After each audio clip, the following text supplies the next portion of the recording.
Okay, so this is my second video response to Freddie Lee's Where Are the Women Chinese Martial Arts Masters? Now, this is not strictly speaking about women. He also posed a question in that video, is it okay for non-Chinese to practice Chinese martial arts?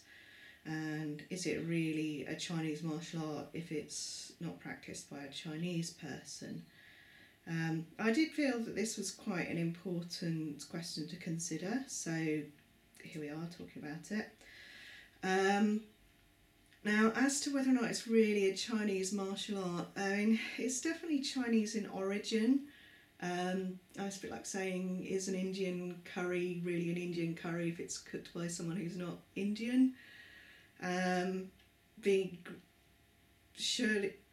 If the ingredients are the same, if the methods are the same, then it's kind of, to all intents and purposes, still an Indian curry. I mean, yes, certainly a lot of the time other things will be put in that aren't normally put in, methods used won't always be quite the same, and then it won't be like the authentic Indian curry. But, you know, I think that's all a bit of a value judgment, really. I think as long as you're using the methods and the traditions and stuff, then it's still a Chinese martial art. It's certainly Chinese in origin. Now, as for whether or not it's okay for non-Chinese to practice Chinese martial arts, first really practical point, there are hardly any Western Chinese martial arts. We've got boxing. That's pretty much it, really. We don't have that history and that culture of people developing martial arts to defend themselves. So, yeah, and I'm afraid boxing's just, I know people who do boxing like to go on about how it's strategic and stuff, but it's really just punching with a fist, usually with big gloves on. There's no kicks, there's no sort of complexity in the strikes that you get in Chinese and other Oriental martial arts. You know, you don't get the leopard punch, which can be used that way, which we have in Surely Foot.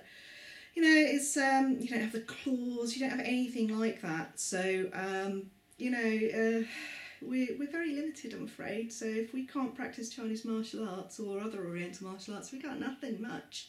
There is a movement mostly based in Europe called HEMA, the Historical European Martial Arts, and what they are doing is literally resurrecting martial arts that were practiced like in the 16th century or something.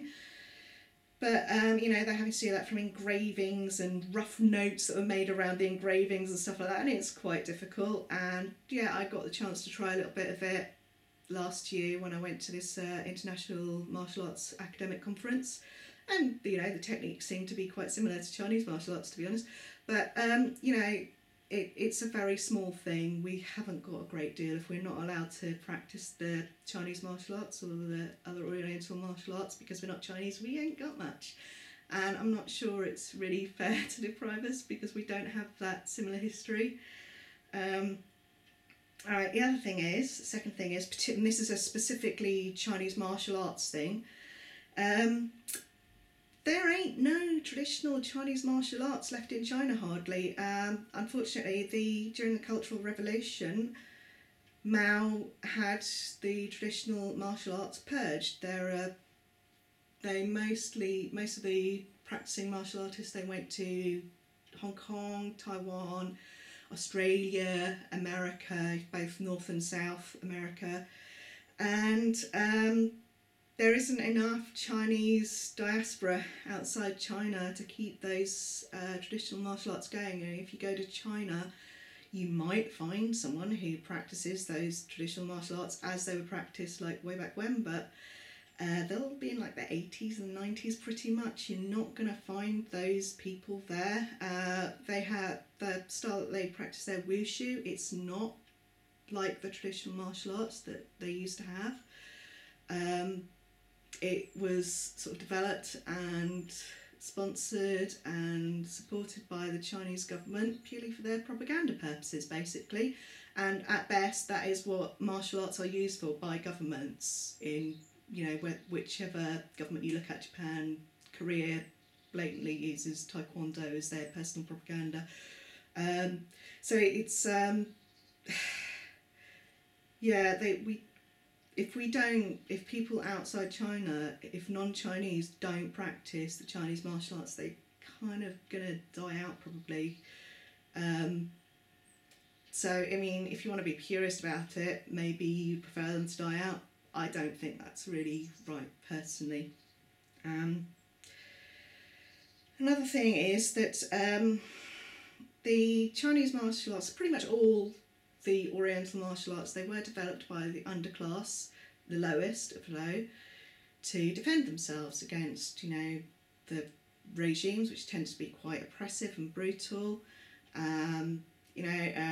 Any police or other law enforcement weren't going to be very nice or friendly to them. And if they had any problems with gangs or bandits or whatever, they weren't going to get much help. So they had to learn to defend themselves. And I'm underclass, as I've previously mentioned. Nobody cares about my rights in my experience. I go to complain to the police about stuff, nothing ever gets done. I complain to the council about stuff, they never do anything to help me.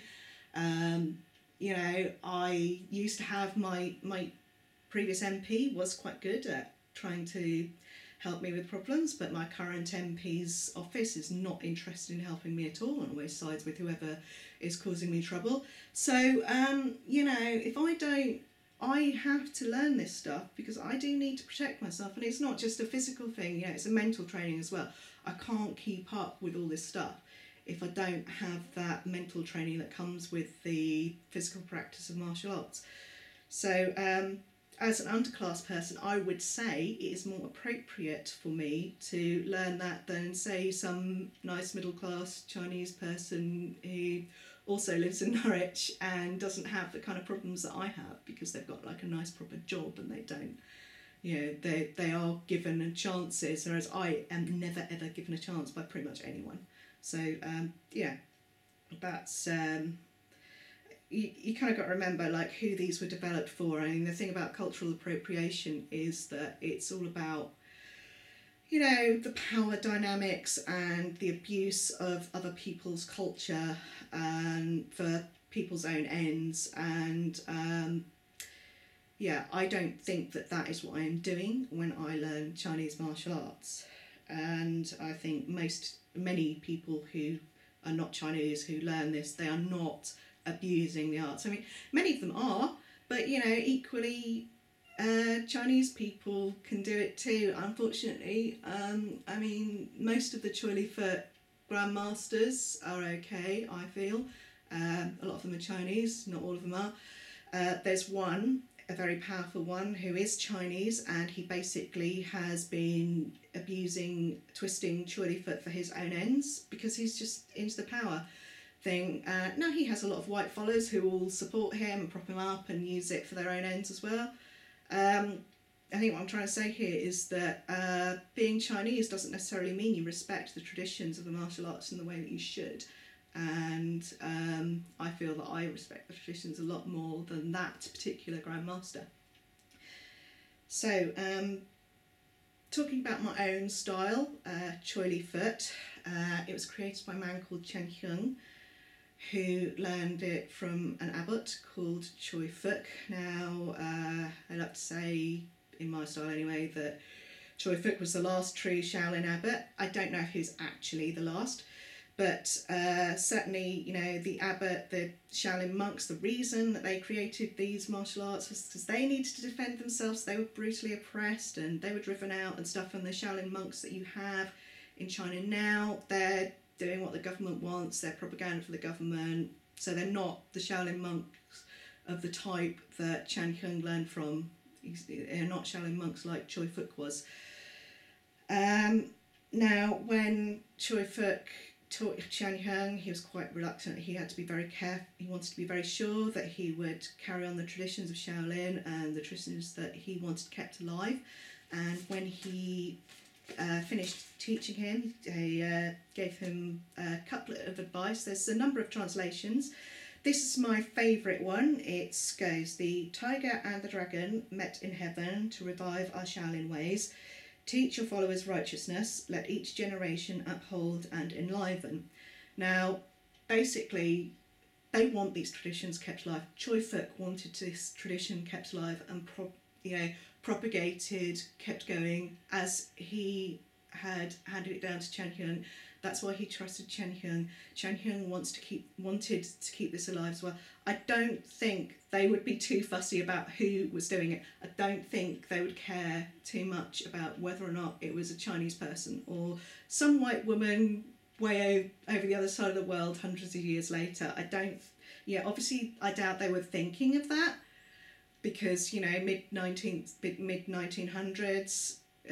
1800s, sorry, they weren't things, they probably didn't foresee that their traditions would be purged from China in 100 years later. But that's what happened, and I think what they care most about is keeping these traditions alive. I don't think they, as long as the person who is doing that is taking the proper care to keep the traditions that they want handed down alive, I don't think they care who is doing it, as long as they are the right kind.